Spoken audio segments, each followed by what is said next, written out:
Shalom. Salam sejahtera di dalam kasih Tuhan kita Yesus Kristus.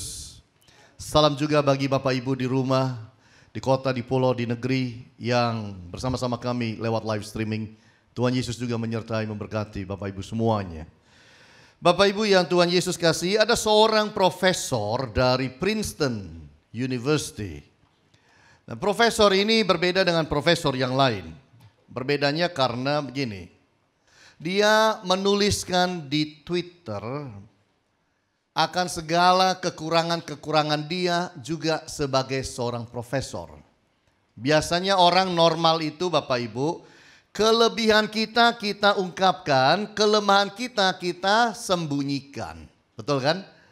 Segala yang menjadi kegagalan hidup kita kantongi, kalau ada yang tahu kita bilang jangan rame-rame. Tetapi profesor yang satu ini luar biasa, namanya Johannes Haushofer. Profesor ini datang dari kategori profesor yang ahli psikologi dan urusan-urusan kemanusiaan atau kemasyarakatan. Dan di Twitter dia menuliskan mengenai kelemahan dan kegagalannya. Beberapa yang dia ungkapkan di situ adalah gelar-gelar yang seharusnya dia dapatkan dan ingin dapatkan, tetapi dia gagal dapatkan. Itu dia tulis. Dia juga menulis mengenai pendanaan research, penyelidikan yang seharusnya dia bisa galang dan terima, tapi gagal. Dia juga menulis mengenai jurnal-jurnal yang dia sudah tulis, dia sudah serahkan, lalu secara akademis itu pun ditolak dan dianggap kurang bagus. Oleh profesor yang satu ini, Johannes Haushofer, itu dibuka semua di Twitter. Saya melihat bahwa inilah orang yang luar biasa, karena tidak seperti orang pada umumnya. Kelemahan kita kantongi, kelebihan kita mungkin sebar kemana-mana. Tapi dia sebar semua, termasuk yang lemah dan kegagalannya. Dan dia katakan begini, justru apa yang saya beberkan mengenai kegagalan saya, kelemahan saya, itu dapat respon jauh lebih banyak daripada segala keberhasilan yang saya lakukan secara akademis. Dia bilang ironis. Lalu ketika dia ditanya, kenapa sih Pak Profesor, kenapa mau ungkapkan semua itu ke orang banyak, ke seluruh dunia? Kenapa yang saudara taruh di Twitter, biasanya itu kalau saudara punya follower dari negara-negara mana-mana, itu menjadi bahan internasional. Nah Bapak Ibu, dia bilang begini, saya taruh semua kelemahan saya itu di Twitter dalam bentuk CV, kurikulum vitae, supaya dunia tahu bahwa orang sehebat-hebatnya seseorang, bahkan jadi profesor dengan gelar doktor pun, ada pula kelemahan-kelemahannya. Supaya orang ini hidup itu seimbang dan betul-betul bisa melihat bahwa di balik seorang yang besar ternyata orang besar itu juga punya kegagalan-kegagalan. Punya juga kekecewaan-kekecewaan hidup. Punya juga ketidakberhasilan supaya kita itu seimbang. Kalau hanya kita dengar cerita sukses dan sukses dan sukses dan sukses dan sukses, lalu kemudian kita lihat diri kita, kok tidak seperti yang lain? Biasanya itu akan menjadi satu pukulan yang dalam di dalam kehidupan kita. Tetapi kalau orang itu belajar, ternyata manusia itu ada ups and downs. Ada kelebihannya, ada kekurangannya. Ada kehebatannya, ada pula kelemahannya. Maka orang itu bisa hidup dengan jauh lebih baik, lebih bisa bertahan. Karena dia tahu semua orang kurang lebih seperti itu. Bapak Ibu yang Tuhan Yesus kasihi, kegagalan dan juga kelemahan di dalam kehidupan manusia itu juga bisa terjadi dalam hidup berumah tangga. Rumah tangga itu tidak ada yang sempurna. Setiap rumah tangga itu ada ups and down. Ada kekuatannya, ada pula kelemahannya. Setiap rumah tangga itu ada kehebatannya, tapi juga ada kegagalan-kegagalannya. Supaya kita mengerti, supaya kita belajar bersyukur bahwa memang manusia, rumah tangga tidak ada yang sempurna. Bapak Ibu yang Tuhan Yesus kasihi, itu sebabnya hari ini saya ingin bawa kita melihat kebenaran firman dengan satu tema, family first. Keluarga yang nomor satu, keluarga yang utama, keluarga itulah yang harus dispesialkan. Bapak Ibu yang Tuhan Yesus kasihi, apa yang perlu kita pahami, pelajari mengenai keluarga? Di tengah-tengah mungkin saudara punya keluarga yang sukses. Atau di tengah-tengah mungkin saudara punya keluarga yang mungkin sedang berantakan. Keluarga saudara mungkin sedang enjoy life. Tapi mungkin ada keluarga yang sedang struggling dan punya pergumulan demi pergumulan. Kita harus belajar bagaimana memperkuat keluarga kita, membawa rumah tangga kita menjadi rumah tangga yang baik, lebih baik, lebih baik, lebih baik, dan berkenan di hadapan Tuhan. Yang pertama kita bisa belajar Bapak Ibu, yaitu dengan berani berkata, my family is my ministry. Keluargaku adalah pelayananku.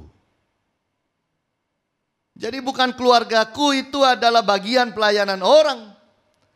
Keluargaku adalah pelayananku. Artinya aku bertanggung jawab atas keluargaku, rumah tanggaku.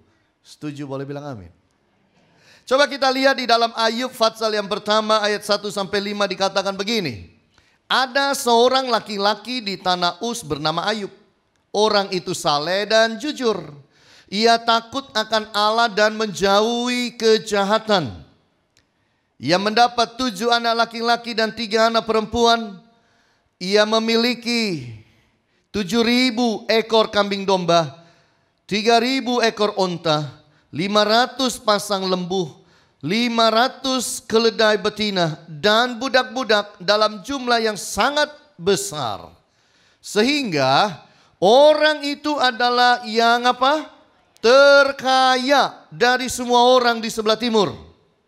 Anak-anaknya yang lelaki biasa mengadakan pesta di rumah mereka masing-masing menurut giliran, dan ketiga saudara perempuan mereka diundang untuk makan dan minum bersama-sama mereka.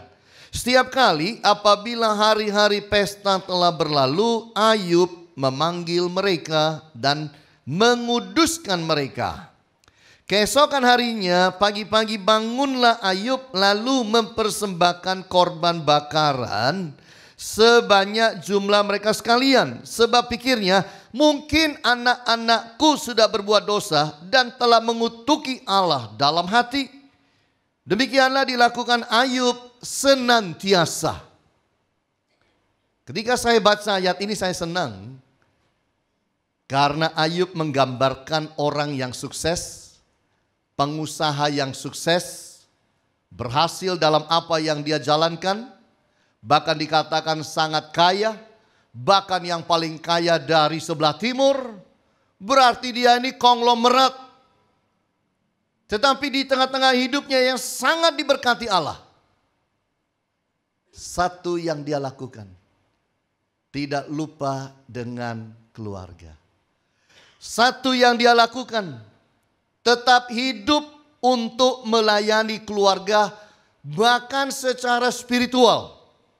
Ada banyak orang hidup melayani keluarganya dengan kekayaannya secara jasmani. Tetapi Ayub bukan hanya secara jasmani. Ayub melayani keluarganya pun secara rohani. Menguduskan kalau anak-anaknya sudah pesta pora semua sudah selesai. Dikuduskan anaknya, didoakan, lalu dia bangun mezbah sesuai jumlah anaknya. Lalu dipersembahkan mezbah itu kepada Allah. Dan ini sesuatu yang indah. Dan ini satu pelajaran bagi semua kita. Keluarga itu adalah bagian pelayanan kita. Amin Bapak Ibu. Ini yang indah. Bapak Ibu, kalau kita bicara pelayanan, banyak orang pikir kalau pelayanan itu ya harus di mimbar. Harus dalam lingkungan lokasi gereja. Jadi kalau ditanya, banyak jemaat bilang, kamu pelayanannya apa kalau di Happy Family Center? Gak ada ya, jemaat biasa. Jemaat apa? Biasa. Jemaat apa? Basah. Biasa. Ada orang lain punya pemikiran begini, pelayanan itu harus pergi ke suatu tempat yang berbeda. Pergi ke pulau yang kecil dan terpencil. Pergi ke desa yang kecil dan sangat-sangat jauh dari kota. Bahkan pergi ke negara-negara yang mungkin jauh tarafnya di bawah Indonesia. Kita pergi pelayanan dan kita bilang, aku baru saja pelayanan. Berapa banyak kita berpikir demikian? Kalau pelayanan harus keluar dari Indonesia atau harus keluar dari Surabaya, pergi ke pulau-pulau, pergi ke desa-desa. Wah, lalu kita pergi pelayanan seminggu, lalu mungkin pergi 2 minggu, lalu mungkin kita pergi 3 bulan, kemudian kembali. Setelah kembali kita bilang kita belum pelayanan, nanti sampai ada pelayanan lagi. Kita lupa satu hal, keluarga kita adalah ladang pelayanan kita. Amin Bapak Ibu. Keluarga kita adalah ladang pelayanan kita. Allah menuntut saudara dan saya supaya di dalam hidup kita berpartisipasi, kita ambil bagian, kita bertanggung jawab atas kehidupan rohani daripada anggota keluarga kita. Coba lihat di dalam 1 Samuel pasal 2 ayatnya 12. Sebuah kontras antara Ayub dan Imam Eli. Kontrasnya begini. Adapun anak-anak lelaki Eli adalah orang-orang dursila. Mereka tidak mengindahkan Tuhan. Coba lihat. Bapaknya sangat rohani. Bapaknya seorang imam. Bapaknya seorang pelayan Tuhan. Anak-anaknya berbeda. Anak-anaknya disebut Alkitab sebagai orang-orang dursila. Orang-orang yang tidak hargai Tuhan, tidak menghormati Tuhan, tidak peduli dengan Tuhan, apalagi takut dengan Tuhan. Ayat 22, 1 Samuel 2 ayat 22. Eli telah sangat tua apabila didengarnya segala sesuatu yang dilakukan anak-anaknya terhadap semua orang Israel. Dan bahwa mereka itu tidur dengan perempuan-perempuan yang melayani di depan pintu kemah pertemuan. Dia diam aja. Jadi Eli itu tahu apa yang dilakukan anak-anaknya. Bapaknya sangat rohani, sangat baik, sangat kudus. Anak-anaknya dia biarkan. Coba lihat di dalam 1 Samuel 2 ini ayat 29. Teguran Allah kepada Imam Eli. Mengapa engkau memandang dengan loba kepada korban sembelihanku dan korban sajianku yang telah kuperintahkan, dan mengapa engkau menghormati anak-anakmu lebih daripadaku, sambil kamu menggemukkan dirimu dengan bagian terbaik dari setiap korban sajian umatku Israel. Teguran Allah, kamu loh lebih menghormati anak-anakmu daripada aku, kamu lebih takut pada anak-anakmu daripada aku. Kamu biarkan, kamu manjakan daripada menyuruh mereka mentaati akan firman. Allah tegur. Bapak Ibu yang Tuhan Yesus kasih. Dan kalau kita belajar di dalam sejarah, Imam Eli itu ditolak hidupnya, pelayanannya, bahkan diturunkan, diganti Samuel. Bukan karena Imam Eli melakukan perzinahan. Bukan karena Imam Eli melakukan yang namanya korupsi. Bukan karena Imam Eli melakukan secara pribadi dosa-dosa yang lain. Tetapi satu hal, Imam Eli tidak melayani keluarganya sendiri. Sehingga keluarganya, anak-anaknya menjadi anak-anak yang mursal, anak-anak dursila, anak-anak yang tidak hidup takut akan Tuhan, anak-anak yang tidak peduli dengan Allah, anak-anak yang berani berbuat dosa di tengah umum, termasuk dosa besar. Dan dia diam. Kalau Tuhan tegur Imam Eli, tidakkah dia akan tegur saudara dan saya? Apakah kita lebih dari Imam Eli? Apa kita lebih hebat dari Imam Eli? Kalau Imam Eli aja ditegur Tuhan urusan dia tidak melayani dengan baik kepada keluarganya, apalagi saudara dan saya. Ketika ada anggota keluarga yang belum kenal Tuhan, kita biarin aja. Tobat itu kan ada waktunya. Semua kan ada waktunya. Tapi tidak kita apa-apain. Didoain pun juga tidak. Berapa banyak suami-suami mendoakan istri? Sudah gak usah angkat tangan lah Pak. Takut istrinya kecewa saya. Berapa banyak istri-istri doain suami? Berapa banyak orang tua doain anak? Berapa banyak anak-anak doain orang tua? Mari kita berubah kalau kita belum berdoa untuk mereka. Mari kita berubah. Family, keluarga adalah unit terkecil yang Allah berikan ada di dalam hidup saudara. Untuk saudara berbuat sesuatu yang baik dan indah dalam hidup mereka. Bisa bayangkan dunia kita ini, bumi, planet bumi, itu masih ada planet lebih besar, lebih besar, lebih besar, lebih besar, lebih besar, lebih besar, lebih besar, banyak. Lalu dibandingkan bumi, itu udah kayak bola pingpong. Kalau dibandingkan yang terus lebih besar, bumi tambah hari tambah kecil. Dan di tengah bumi yang kecil seperti kelereng, itu di situ ada 7 miliar manusia. Termasuk saudara dan saya. Betapa kecilnya kita di dalam jagat raya yang begitu luas. Tanpa family, apa artinya kita? Bersyukur saudara bisa punya teman baik, itu menjadi family. Bersyukur engkau punya teman-teman pelayanan yang baik, itu juga menjadi family saudara. Tapi yang dimaksudkan di dalam ini semua adalah immediate family. Immediate family artinya papa, mama, anak-anak. Tanggung jawab kita, Bapak Ibu. Keluarga itu membutuhkan pelayanan evangelist. Keluarga itu membutuhkan pelayanan penginjilan dengan kasih.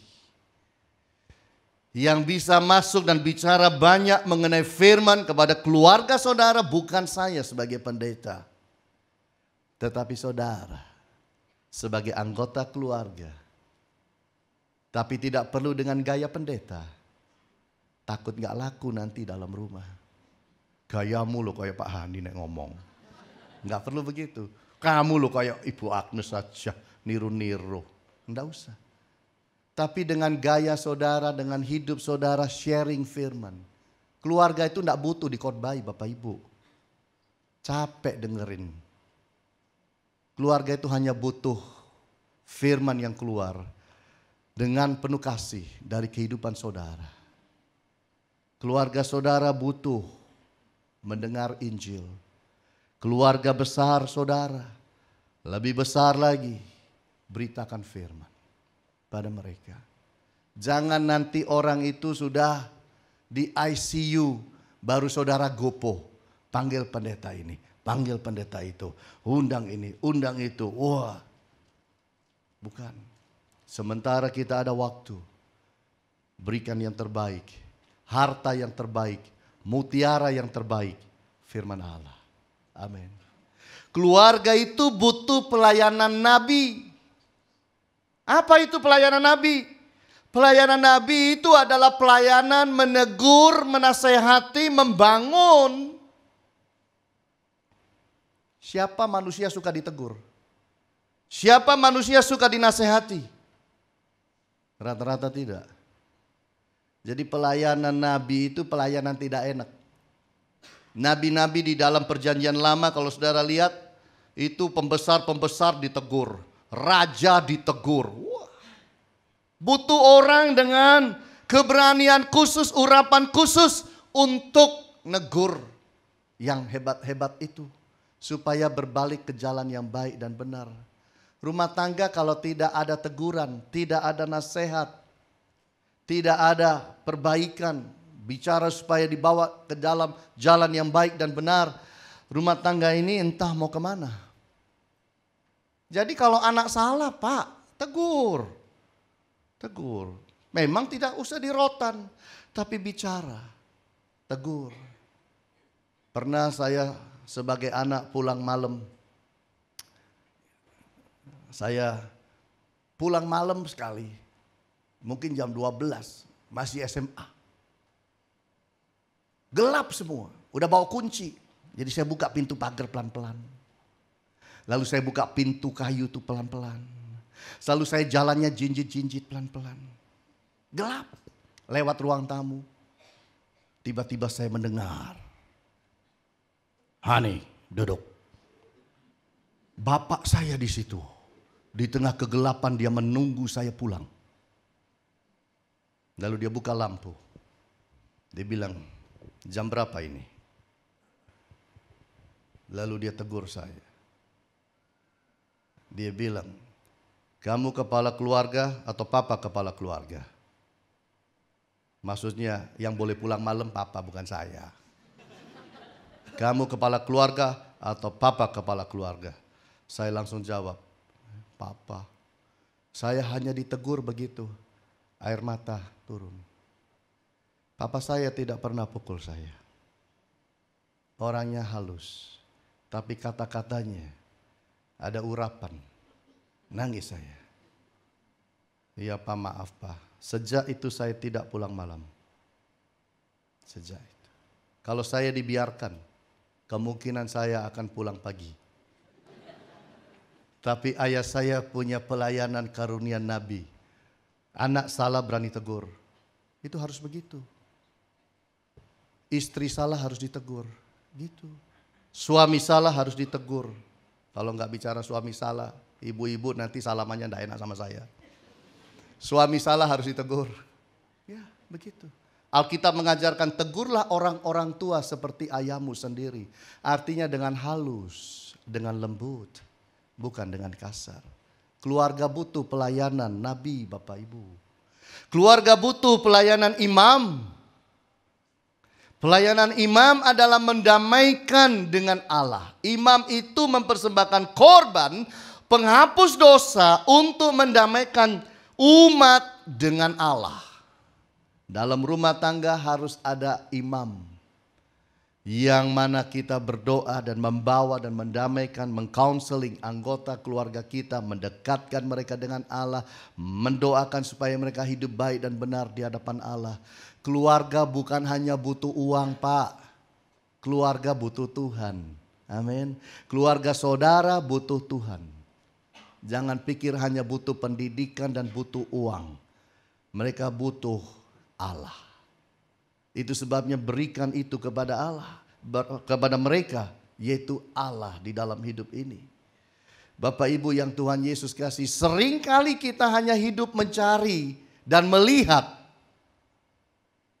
kegagalan, kesalahan yang ada di dalam rumah tangga. Benar nggak? Suami lihat istrinya cuma lihat salahnya. Istri lihat suami, lihat salahnya. Orang tua lihat anak, tetap aja salah dibanding anak tetangga. Padahal anaknya juara, tetap aja salah. Anak tetangga walaupun tidak naik masih lebih baik katanya. Manusia terlalu sering lihat yang namanya salah. Makanya damai sejahtera di rumah nggak ada, Pak. Damai sejahtera di dalam rumah itu hilang. Makanya harmonisnya rumah tangga itu tipis banget. Bahagia itu tidak lagi menjadi sesuatu yang indah dan continuous. Tapi bahagia menjadi sesuatu yang langka dalam rumah. Karena masing-masing anggota itu hanya belajar lihat jeleknya orang. Saya baru pulang dari Cirebon kemarin malam. Menemani Ibu Agnes karena keponakannya berulang tahun 1 tahun. Keponakannya punya anak. Bukan ponakannya. Ponakannya sudah menikah punya anak usia setahun. Ya udah berangkatlah. Pergi naik kereta api. Turun di sana sambil tarik koper. Jalan di stasiun. Saya lihat ada Starbucks. Ada Starbucks. Ntar kalau pulang mampir. Bener. Kemarin pulang. Datang ke bagian. Mampir. Masuk Starbucks. Karena saya pergi sana bawa ransel foto. Jadi waktu masuk Starbucks beli-beli. Selesai saya mulai lihat. Kosong Bapak Ibu. Yang ada di Starbucks hanya saya saja. Ibu Agnes dan beberapa teman kami. Kosong ini melompong. Hanya kami 5 orang. Saya bilang ayo foto. Ambil tas langsung. Foto. Agnes foto. Wah gantian. Yang lain tak fotoin juga. Saudara, pertama foto di sana. Pindah foto di sana. Pindah foto di sini. Pindah foto di sana. Pindah foto di sana. Pindah. Kok bisa Pak? Ya kerjanya fotografer. Ya saya bukan fotografer profesional. Tapi orang sebut antusias fotografer. Itu artinya fotografer pemula. Kerjanya orang yang pegang kamera itu satu Bapak Ibu tahu. Selalu berusaha cari angle yang bagus. Itu aja. Kalau dia berhadapan dengan sesosok seseorang yang mau difoto. Mau pria, mau wanita. Dia sambil bicara sambil lihat. Orang ini bagusnya noleh ke kiri apa noleh ke kanan. Bagusnya itu angkat muka atau lihat ke bawah. Itu kerjanya tukang foto. Apa kerjanya tukang foto atau fotografer? Selalu cari sisi baik seseorang untuk difoto. Selalu cari angle perspektif yang baik untuk dieksplor, untuk difoto. Hidup itu Bapak Ibu, jadilah seperti fotografer. Lihat istri, cari apa yang baik dari istri. Lihat suami, coba lihat dalam angle yang baru yang baik untuk suami itu apa ya. Lihat anak-anak, cari sesuatu yang baik dari anak-anak. Lihat pemandangan, cari apa yang indah mengenai pemandangan itu. Jadi hidup itu harus seperti itu. Kalau kita hidup hanya cari kesalahan, kelemahan, kegagalan, kejelekan. Saya beritahu, Anda pasti menemukannya. Tapi kalau Anda juga cari kebaikannya, keindahannya, saya beritahu saudara, Anda pasti juga mendapatnya. Hidup adalah sebuah pilihan. Anda mau pilih cari yang baik mengenai keluarga Anda dan terus mengagumi keluarga orang lain, atau Anda mau jadi orang yang mau lihat apa yang baik yang ada dalam rumah tangga saya, bersyukur kepada Tuhan, dan kemudian kita hidup dan berjalan terus dalam kebahagiaan. My family is my ministry. Layanilah keluarga saudara. Doakanlah keluarga saudara. Bangun kerohanian keluarga saudara. Yang kedua kita lihat bersama-sama. Kalau kita bicara bahwa keluarga itu harus yang pertama dan yang utama. Family first. Itu berbicara my family is my team. Keluarga saya adalah tim saya. Keluarga saya adalah teamwork saya. Bagian dari hidup saya. Di dalam Matius pasal yang ke-18 ayat 19.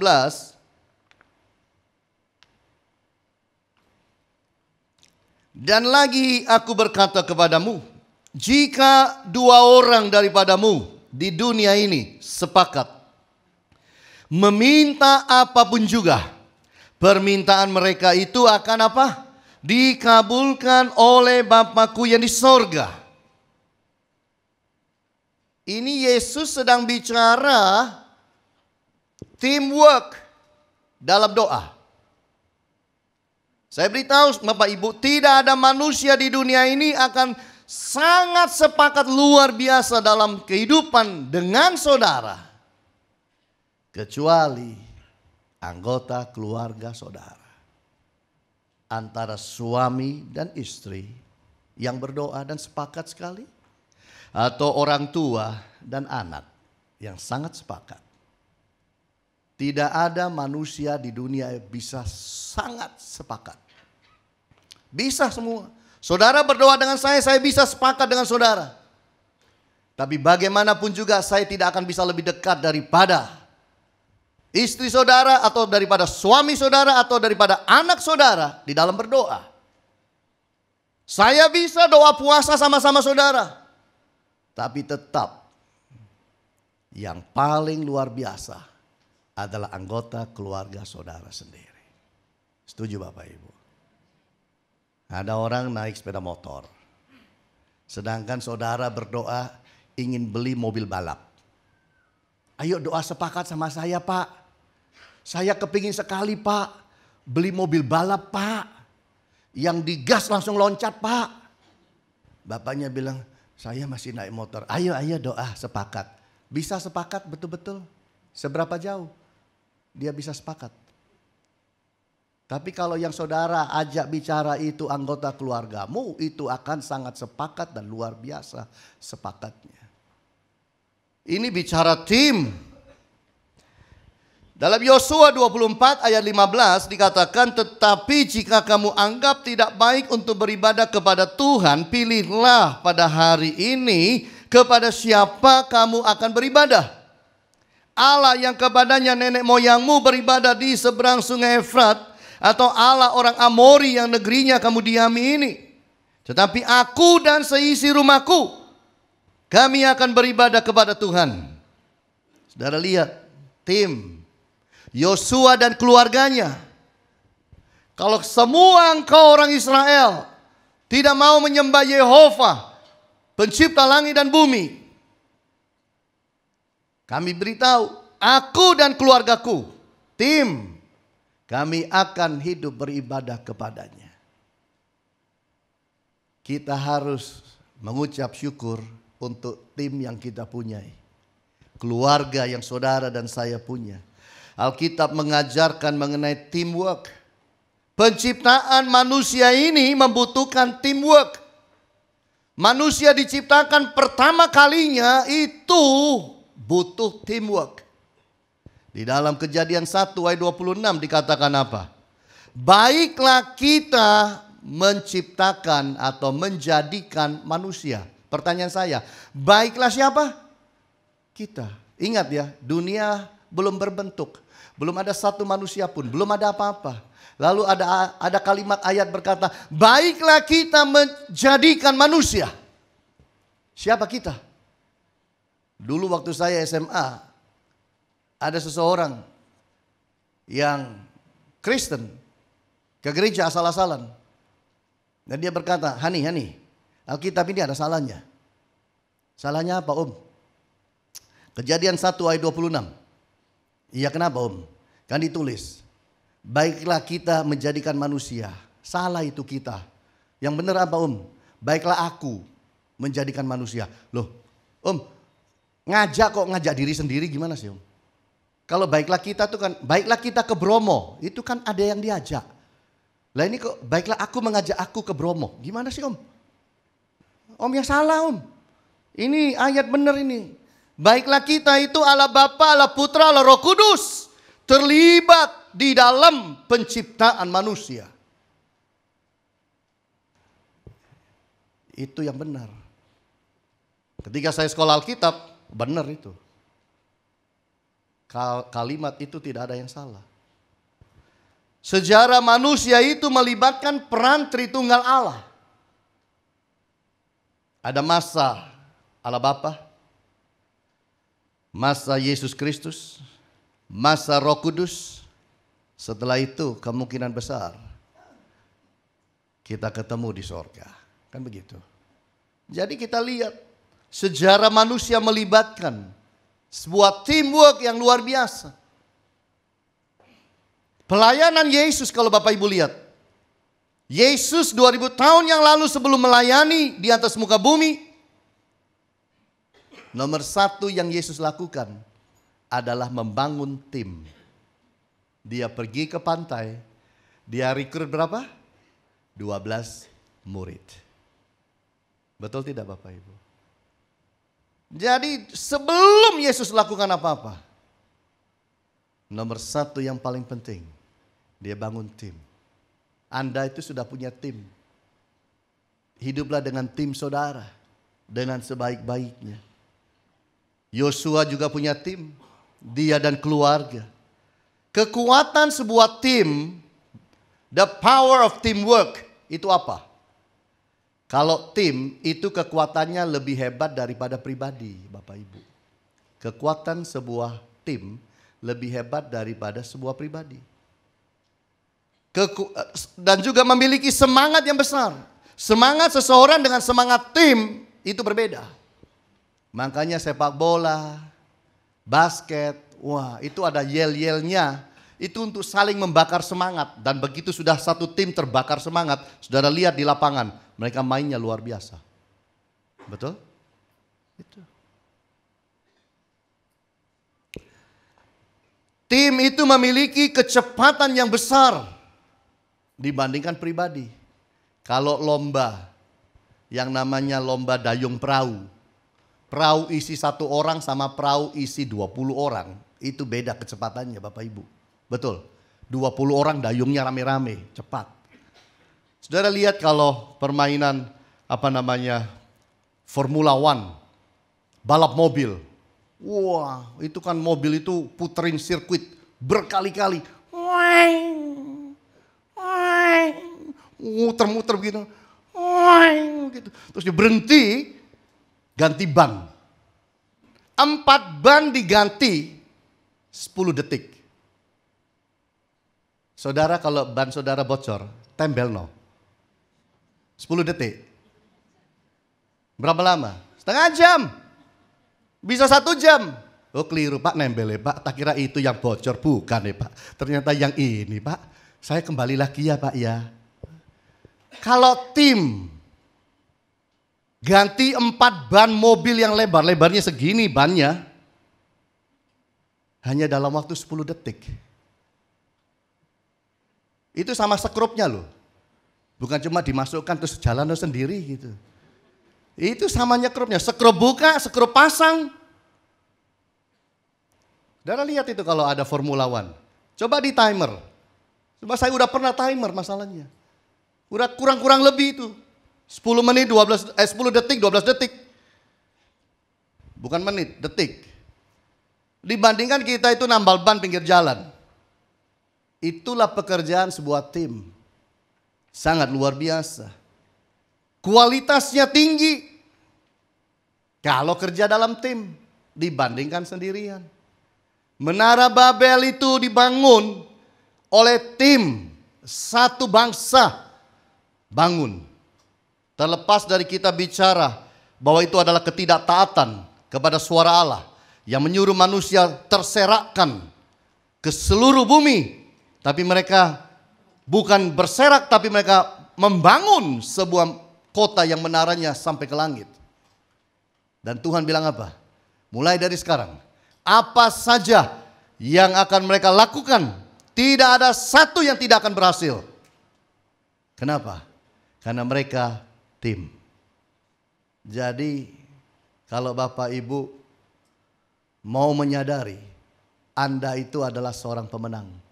Karena engkau punya satu tim yang ada di rumah. Ketika seorang ayah pergi untuk cari uang, istri anak ikut mendoakan. Berhasil dia. Amin. Ketika seorang istri ada di rumah, berdoa bagi anak-anak, anak-anaknya berhasil. Ketika anak-anak mendoakan orang tuanya bahagia, berhasil. Ini Bapak Ibu, namanya tim. Itu seperti itu. Fungsi daripada tim adalah bisa berhasil di dalam visinya. Mencapai sebuah visi akan lebih cepat berhasil. Karena kerja tim. Tim itu penting. Karena semua orang bisa terlibat dan berekspresi mengenai talenta masing-masing yang berbeda satu dengan yang lain. Saudara menyanyi dengan indah karena tim musik. Apa musik? Tim musik. Ada yang bermain gitar, ada yang bermain drum, ada yang bermain bass, ada bermain keyboard, betul? Melodi. Kalau kita lihat, itu kerja tim. Tidak ada satu manusia bisa kerja dan memainkan seluruh anggota, seluruh alat musik tersebut. No one. Butuh tim. Itu sebabnya hargai tim yang sudah ada di rumah saudara. Coba lihat dan gali potensi yang ada dalam diri mereka. Dan bawa akan tim ini kepada sasaran yang baik dan benar. Tim itu menciptakan satu rasa berharga. Ketika semua terlibat, semua dibutuhkan, maka kita merasa saya ada gunanya ada dalam tim ini. Itu sebabnya Bapak Ibu lihat Happy Family itu usher-nya selalu tim, suami dan istri, selalu. Kalau bisa anak-anak ikut terlibat pelayanan dan seluruh keluarga. Itu indah. Fungsi tim adalah mempererat hubungan satu sama yang lain. Karena kita kerja keras sama-sama, jadi indah. Bapak Ibu yang pernah ikut pelatihan outdoor, yang lari bersama satu tim, cari kelereng bersama mungkin, sama-sama masuk lumpur satu tim, itu kuat hubungannya. Walaupun cuman pergi retreat 2 malam. Tapi mereka jadi kuat. Betul? Aduh Pak, sampai lumpur-lumpur gitu. Oke. Saudara yang pergi Israel, tur, atau kemana aja. 2 minggu, 1 bus, makan bersama. Makannya sama, bangunnya sama, ibadahnya sama, duduk sama, ibadah. Terus jalan naik busnya sama. 2 minggu, waktu pisah, enak? Nggak enak. Karena kita udah rasa kayak jadi satu tim yang kuat. Keluarga saudara adalah tim. Itu sebabnya di dalam hidup saudara dan saya, mari hargai anggota keluarga kita. Mari hargai setiap mereka yang Tuhan taruh sebagai anggota keluarga saudara, tim saudara. Biarlah di dalam hidup saudara, engkau maksimalkan kerja daripada tim ini. Orang tua, anak, itu betul-betul menjalankan sesuatu yang baik dalam hidup. Mari kita berani untuk bicara dan berkata, my family is my ministry. Keluargaku adalah pelayananku. Keluargaku adalah timku. Apa yang Allah percayakan, biarlah keluargaku bersama-sama melayani dan melakukannya bagi Tuhan. Tuhan Yesus berkati. Amin.